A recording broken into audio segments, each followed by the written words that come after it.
Ever since the dawn of competitive Valorant, we've only seen two duelists duke it out to be at the top of the meta. Jett, Raze, Jett. It's time to stop! Nobody else could compete, but that was until patch 8.11. Riot gave Neon a much-needed boost to her movement, which created the strongest entry this game has ever seen. But how could one patch shake up Valorant's meta this badly? She just got faster and actually lost one of her stuns. That should be a nerf, no? Well, with this much raw speed, you end up killing a tactical shooter. Valorant's best map is finally back. Wait, 100 Thieves, this isn't a sense. What are you playing? Why not play Breach? He's the king on this map, as his fault line fits any lane you're trying to fight. You don't really need the information KO's knife provides. What you do need is map control, and to brawl for it. So when paired with a Neon, any part of the map becomes yours with just the click of a few buttons. Now, Furia's comp isn't the only thing that hits hard, so does War Thunder. War Thunder is the best military action multiplayer game available on PC, Xbox, and PlayStation for free. They got tanks, planes, helicopters, and ships from iconic machines, and lesser-known prototypes from the mid-20th century to the present. Now, the graphics, physics, and sound in War Thunder make you feel like you're actually there, and it's easy to lose yourself in the heat of battle. The modern vehicles are equipped with advanced tech, and they can all be upgraded and improved with additional modules. But the coolest part of this game is that every hit on the enemy has its effect. Hit the enemy's track, they're stuck. Hit the plane's fuel tank, it explodes. Each hit is visualized with an X-ray mode. Their most recent update, Seek and Destroy, amplifies everything. They've added aviation from Benelux, new missiles with active radar homing, dozens of community-requested improvements, and 2 new maps for intense aerial and naval battles. Now, if you download War Thunder using my link, all new players and those who haven't played in a half a year or more will receive a bunch of special bonuses.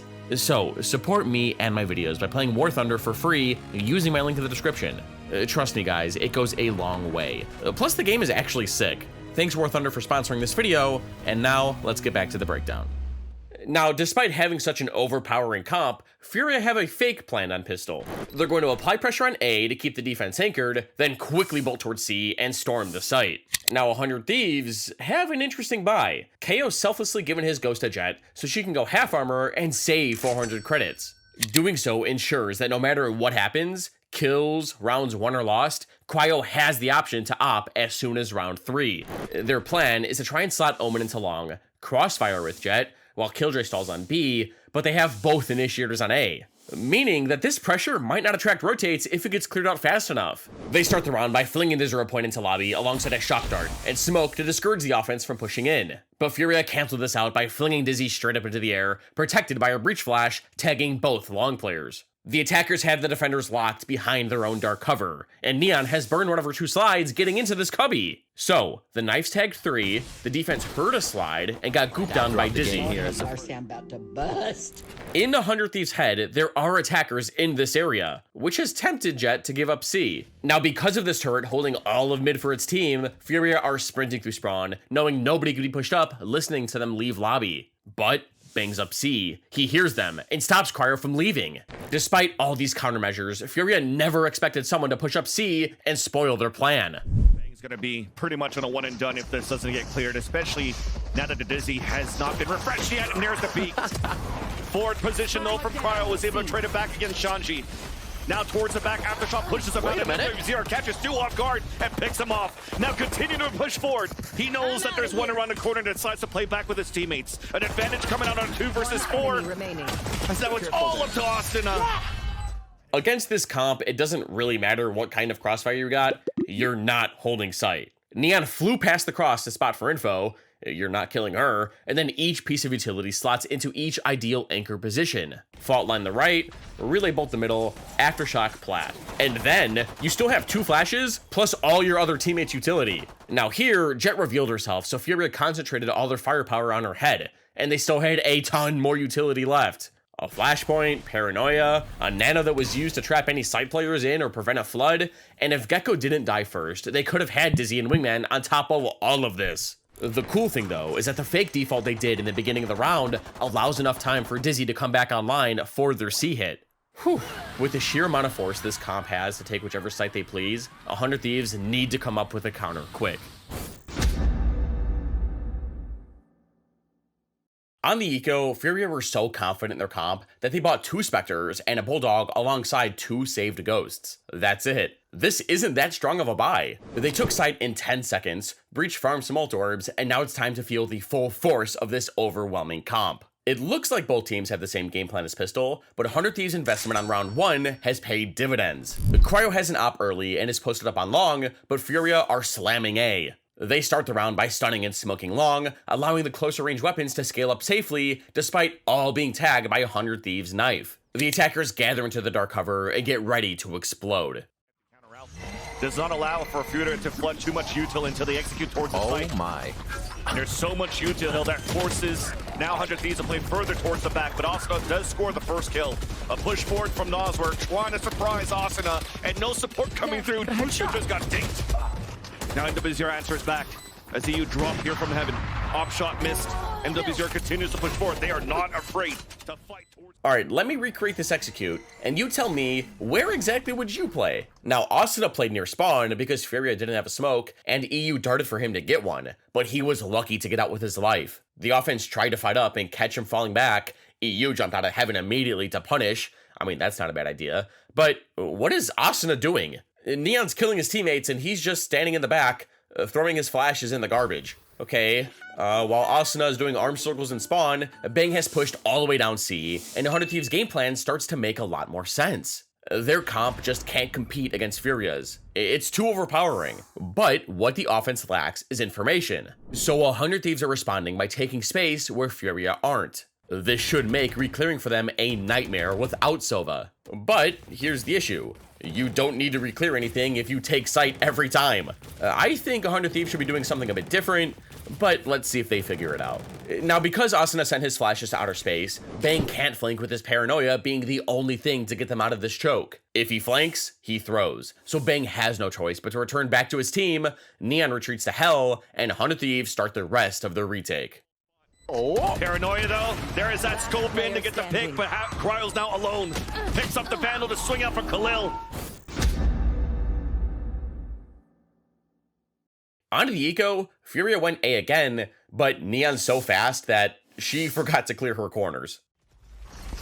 Trying to utilize later on once they have the weaponry, but at least he's off. Her team cleaned up nice, but we can't keep making that same mistake. This round, we get to see a new flavor of lightning fast execute, but there's 2 steps to this C hit. They're not just sending it. 100 Thieves are set up in a 1-1-3 where these two are delaying and playing for info while these guys fight for lobby with smoke. If Fury were here, they would just get plowed over. Speaking of, those guys are on C getting tagged by a 0 point, but good on Neon not to pop her ult right away. She recognizes that 100 Thieves have immediately been knifing across the map. If she gets tagged, their buy is cooked. She's only invested a bucky to save 2,050 credits. Ult to get sight, shotgun to lock it down. I like it. Now, Neon's initial jump spot hasn't seen anything, and Killjoy's turret hasn't gone off in mid. This lack of resistance encourages Furia to do a Chinese fire drill to get into position to split C. Breach into this cubby, Killjoy close behind, and these 3 are going to barrel through garage. Step 1 was to get set up, and now it's time for step 2. Go.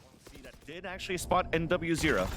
So they'll have an inkling here that you're going to go for a lot of ults towards the C side, and indeed it will. Looks like the corner's not clear. Once again, Busio's just trying to stay alive. NWZero gets denied towards the back as this won't get cleared. It's 2 free easy kills for Busio. Player standing. Okay. That's the second corner we haven't checked. We need to start checking corners. 100 Thieves. All right, class, why is it important to check your corners? Corners? You mean my pop corners? Did Trump steal my bag of snacks? Do we really have no one else to play Neon? The most important role on this team? Furia were 1 unchecked corner away from going up 5-0, and maybe 6-0, because 100 Thieves would have gotten knocked onto another eco. Check your corners, guys. But instead, it's full buy versus full buy, and Furia are revisiting their pistol strat, but with a twist. They have 5A, and 100 Thieves are back to their original setup as well. There's the sky-high dizzy, smoke, Neon runs around a bit to make some noise, but then they wait. There it is. The offense were waiting for some sort of sign that 100 Thieves were worried about A, and drag rotates over. The knife's only tagged Echo, but there could be players in short. Perfect. After applying pressure A, it's time to move up mid, Havoc turrets, it doesn't get shot, giving Furia the green light to get in there. Do the recon dart towards the A cubby. They just want to go for shock dart damage. Oof. There's a relay bolt towards the back of the site. Bustio being pushed forward, and MW0 will be able to get the kill. Back on the train, Asuna towards the A link. Shanji inside that smoke just behind it towards that B site. And the positions are quite good here for Fruity on the on B. The stuns in this game aren't bad, and Neon proves it. I know a lot of you love to complain in chat or the comment section whenever somebody dies to a fully stunned target. But what you have to understand is that if stuns made you lose your gunfight every time, that would just be busted. Stuns cannot be insta-kills, but Neon makes them. When you're stunned, you can usually still line up your crosshair and be semi-accurate. Usually the target is just swinging you, but when you're facing a Neon and you hear her running at you, what do? Hold wider for the slide, medium for a normal swing, or maybe she's a psycho and crouch peeks you close. You can almost never kill a Neon while you're stunned. Similar to how Razes will use their satchels to play mind games in their duels, Neon can do the same thing. Except she can follow up off her own stuns and her teammate's utility faster than any agent we've ever seen. Killjoy never stood a chance here. None. Then her teammates tried to flood, but that wasn't going to happen because their Omen was on another flank, the biggest piece of the retake. I really hate 100 Thieves game plan, or maybe I just don't get it, but Neon is running them over. Furia have Thrash, who's the only one who matches Neon's speed. Now, pro teams usually have strats formed around ultimates. Round 5 featured Neon's Overdrive, and she bought a buggy to save 2 grand. Furia did a fancy C-split that should obliterate anyone on site or garage, and then play close spawn with a buggy contesting a 100 Thieves retake. But now we have Thrash, which means another special execute. Now 100 Thieves have also kind of adjusted their setup. Jet's playing back on B. I don't know, I think their whole setup and comp is trash. Maybe they're saving their knife and recon to try and disrupt or bolster down during an execute. I don't know. I'll fix 100 Thieves later in the video, but for now, they're a mess. But Furia begin their brand new play in a 3-2. Dizzy and Neon fly out of mid window, Killjoy Molly's garage, Neon flips up her fast lane, and send in Wingman. Well, sliding, and right back to B again, but this is a fake, our first garage. Wait, he's not planting. It's a fake! They're gonna be walking into the util. Follow behind a Thrash as well. Trying to clear towards the back of C, trying to dodge it. Kryle's there for the support though with the dropout! And a dropout from Bustio to be able to get one. And that's a spike down that will slow down the clock here. Alright, there's a lot to unpack here. Let's start with B. Similar to previous Mr. X, Furia are moving at the speed of light and want to keep 100 Thieves on their back foot. This fast lane threatens that someone could leak out of either side, this smoke cuts off C-Link, and when teams go for their executes, they'll send Wingman in to plant. So when you hear his cute little feetsies, you're assuming that the offense are headed B. And if you look at 100 Thieves, initially, they were fooled, but they recovered quick. Jet timing Thrash and spawn, and Bustio flew out of the window, hoping to shoot Furia in the back. Which really shouldn't happen. Someone should be trying to follow Neon, and whoever's in the back should be concentrated on the smoke, ready to punish a flood or someone getting greedy. That's how any execute should work. Breach, and then Gecko picks up window. Omen can teleport across and get the detained guy, and Furia would have a solid chance into this round. But now down a player, someone needs to step up and make a play. To start moving in together and work in tandem. There's the wall bag and a spray to get the pickup onto Noswer. The updraft to get the information onto Havoc, stuck towards the C-cubby. And Khalil's trying to fight on his own on the other end. And it's the right click classic from Asuna. And the last kill. 100 Thieves take a timeout to try and slow this game down. Guys, next round, I want you to push up A main, wrap catwalk, and get ready to pinch mid with your teammates who'll be planted in market. Coach?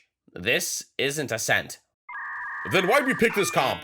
Furia have another ult on the board, which means another fast and fancy hit. And now 100 Thieves finally have a recognizable game plan. These two initiators are going to try and set someone up on this line, hold these 2 lanes, and go stack the rest of the map. But this is Haven Basics 101. 8 rounds in, and this is finally our game plan? I mean, this isn't gonna work either. You'll see. Furia start in another 3-2. Breach flashes Neon out of window, and are headed up B again. The wall comes up towards the B site once again, and it seems to be a garage split. TP towards the spawn, and that's gonna catch some players off guard. That's sick. Yeah.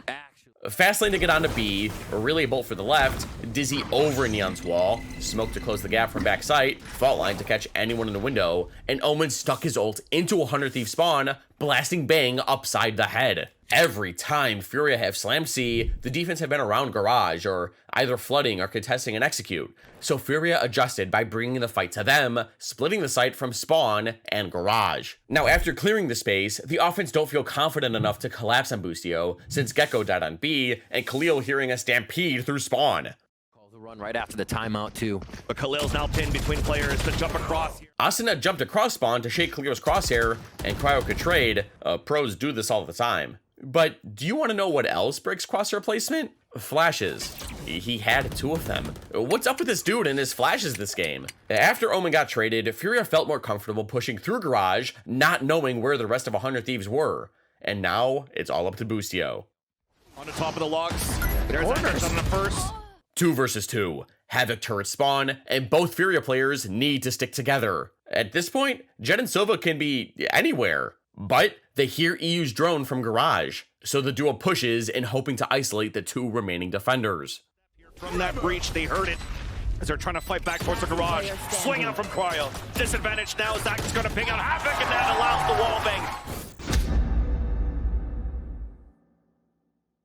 If MW0 just cleared his corners, Furia would be up way more. But after fumbling a few rounds, the offense are slowing down the pace. Now, it's not like their strats haven't been working, they're just making silly mistakes. Which is why in ranked, it drives me up the wall when people say things like, this isn't working, blah, blah, blah, blah. It's hard to know what's really happening until you watch a VOD. Regardless, Furia are going slow in a 1-1-3 default, while 100 Thieves are going to slot Sova on the line of lobby and leave to stack the rest of the map. Now, I'm still going to talk about 100 Thieves game plan and what they should be doing, but against a slower default, this works great. The round opens up with Neon sliding across C, Khalil one-ways top default box, and Killjoy secures mid with her turret. In response, Bang smokes them off, and in the meantime, Asuna's knife lobby, tagging nothing, and these 2 leave Sova to hold this 1/3 of the map. Furia can't find a kill, and back off C, and Killjoy barely misses a kill in mid. The offense's default has been successful, generating question marks outside of C, mid, and they're heading back to A. This commotion should have dragged rotates off A, making the side weaker, and it has. Furia smokes the lobby cross to keep 100 Thieves guessing, but as soon as EU's vision is broken, their protocol comes into play. With Boostio's lockdown, their plan is to retake A as soon as this sightline's broken. But wait, Havoc hears the alarm in Garage, snaps it, and now 100 Thieves have a plan for everything. They're going to anchor C, re-clear Garage, anchor B, and retake A. Now, nothing is wrong with this, but Killjoy's lockdown isn't invincible. EU leaves, Furia creep up sewer, and cover every inch of sight on their execute. But wait, even Mosh Pit? Maybe they'll nano and aftershock the lockdown. Yeah, that's it. Wingman plants ammo, the ideal spot to spam off site. Breach finally lines up his aftershock, but Killjoy, are you gonna molly this thing? You don't have a lineup, do you? Trying to find a timing through it. As it swings out, manages to get 1. That's not enough. 100 Thieves able to move inside the site right now, and the recon dart does get the ping. Shock darts to do some damage, but Khalil's there for the save for the first kill. But it's traded out. Advantage back continues on for 100 Thieves. Shanji stuck in the corner. That's 2 in his name. And now it's defused at halfway, and as he swings outside of How do we not stick the spike? What other choice did he have? And why didn't we get on it sooner? These guys were pushed back to Narnia. Now, while it seems like this comp can run it down and take whatever part of the map it wants, it isn't all sunshine and rainbows, kid. Furia's plan for this round is to create pressure A, secure mid with this turret that hasn't been broken all game, and head back to C. Now, 100 Thieves' plan is bad. They've decided to go all in, investing in an op, which is okay, but they're just going to knife mid, have Jet peek long, then everyone go play in spawn once she gets pushed off the line. We see the knife, trade of smokes on A, double flash slide on long, and 100 Thieves run away. I'm trolling a little bit, but EU has his Hunter's Fury. By playing back here with it, he can help his side anchors no matter where the offense head. Furia have been slamming sites with their ults all game, and he's just putting himself in prime position to cancel out a lockdown. But, I don't know, man. It just seems like 100 Thieves have always been one step behind. In the meantime, KO Suppress is just wearing off as Furia head up C. Bang jump spots once, twice, and spots the attackers down this narrow choke, forcing EU to rotate. Contact coming in from Bang, forced to fall back for a bit. Despite 100 Thieves winning the round, their economy's not the best. Bustio staying in the front, couldn't deny here the Wingman to come through. There's that Hunter Spear to come out on the defense, though. And it's a 1-for-1 in a trade. How on earth did Wingman get the plant off through this war-torn site? Well, with how potent Furia's executes have been, Bustio threw himself in the middle of Neon's fast lane, hoping to stuff the offense. He took a few shots at Wingman, but it's going to take a lot more than that for him to go down. Bustio wanted to meet Neon face to face, as that's the one thing Furia's comp is missing: information. Without a Sova drone, Skydog, or Prowlers to clear smokes, it is a really good idea to camp inside of these bubbles with close range weapons, as there's not much Furia can do to counter. But because of EU's Hunter's Fury, the offense got stuffed and couldn't follow behind Wingman. Had Little Bro went down, Furia would have had a hard time recovering the spike. But how is Bang or Bustio supposed to know that? Round after round, they've witnessed the sheer strength behind these hits and didn't want to get caught in the blender. As a matter of fact, Furia cleared a path for Wingman not to get shot. Aftershock for close left, Paranoia on the right, fast lane to provide cover, suppressing fire from behind, and by planning here, Bang would have to swing around default to stop him, which is super risky for a smokes player. Furia essentially rolled out the blue carpet for Wingman, and this utility combined with the conditioned powerful executes meant that the attackers didn't even need to set foot on site in order to get the plant down. So, the spikes planted, Furia are playing long to spam, but because Bustio went down, so did his bots. Havoc has been waiting for a golden opportunity to push into Garage, and he's just found it. Havoc does get the lurk. Bustio down to aftershock there. He's gonna hear the rotate potentially from the spawn. If not, gets the timing towards the back. There's that first, but he misses the shot at least. Gets that contact, turns around to get the pick onto Asuna. Now Bang trying to trade it right back, and finally does so with the Guardian. The lurk's been taken down, but now it's MW0's turn. During the chaos, he's rewrapped Garage himself. There's no way 100 Thieves expect this. Between them and their teammates. Just too good. They have perfect reads across. And the last one standing inside the smoke is Bang once again denied. Wow. On 100 Thieves Eco, they finally did what I think they should be doing against this comp. They stuck 4 people on C and just decided to stack the site. Now, I don't think they should just stack it straight up. I mean, I guess they could, but I know 100 Thieves need to fight into these guys. This is their solution.